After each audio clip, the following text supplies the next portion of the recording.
Hello and welcome to That British Homestead. My name's Nick, and today I thought I'd run you through what I'm doing to make courgette flour. So I've been doing it in my dehumidifier. I actually put that up onto maximum and I leave it there for about 24 hours or 48 hours depending on to dehumidify it. Then I'm going to end up blending it up. Okay, so I actually ended up using a coffee grinder to make it into a powder. You can use a larger one, but it will basically I couldn't get it into a powder, so I've just go ahead and put some in.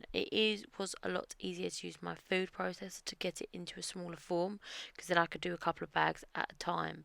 Now, I did u- I did dehumidify a lot of these patty pans, and I eventually basically just over about a month have been dehumidifying them and popping them in a bag, and then I thought I would blend them all up now that I've got quite a few.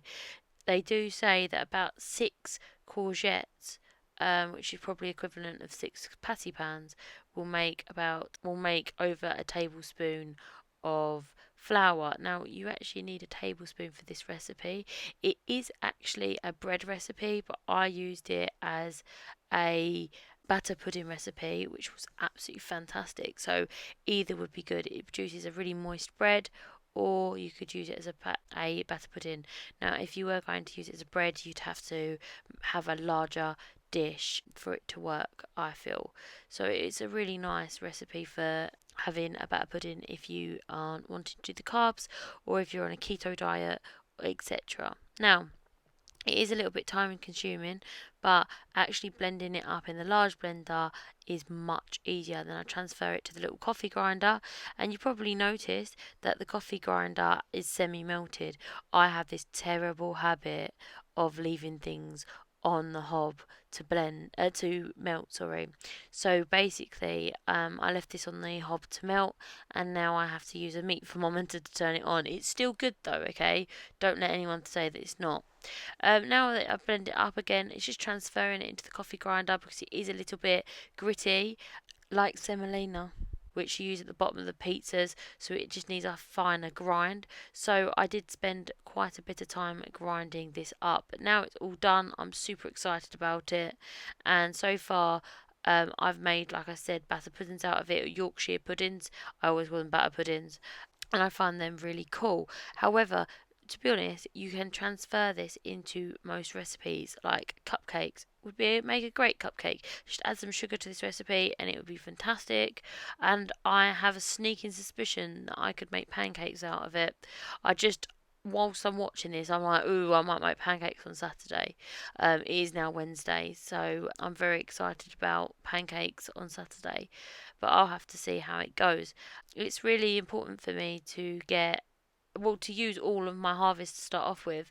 I get very excited about finding new ways of using my harvest, but also it's really cool to have new ways of eating things, especially if you're going to be doing a keto diet. So there's a few things that I've really missed doing a keto diet, and one of them was bread, and now I'm going to be able to have yummy sandwiches and fried sandwiches and things like that, which I'm very excited about. I know what you're thinking, that doesn't sound very healthy. It's not, and I love it. But sometimes it's nice to have something that isn't healthy but is still really yummy.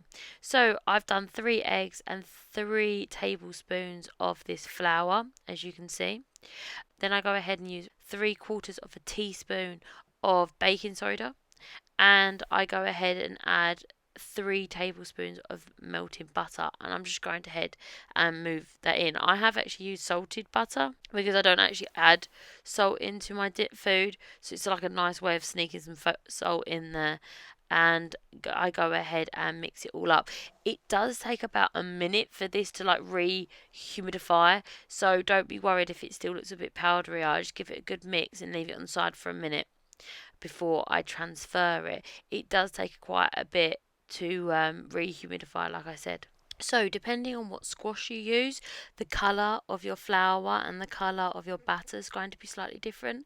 Like I said, I use mostly yellow patty pan called Sunburst. So mine's like got this lovely orangey colour. But if you use courgettes, you'll have a green colour, etc. depending on the colour of the patty pan or the courgette that you're using. So it would be quite interesting to have quite a few of them so that you can have different colour batters. The custard patty pan would have given a whiter and basically more flower coloured flour than the yellow patty pan. However, the yellow patty pan was the one that produced the most. So now I am just transferring it into a baking tray. I've got these silicone ones, they're super easy to use.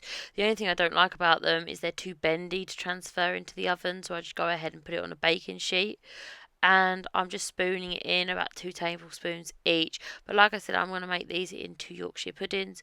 So if you do want it as bread, then I'd use like a muffin dish instead of one of these cupcake dishes sort of things, or Yorkshire pudding dish. It did rise quite a little bit. It got about a inch of headspace on it, which was really cool. And I think that's all the baking powder's job there, which is really cool. As you can see, I just popped them into the oven. I put them on a medium heat, and I just cooked them until they were golden brown. And then I had them on my dinner. That is a lamb dinner, and it was delicious. Alright, thanks for watching, guys, and I'll see you next time. Bye bye.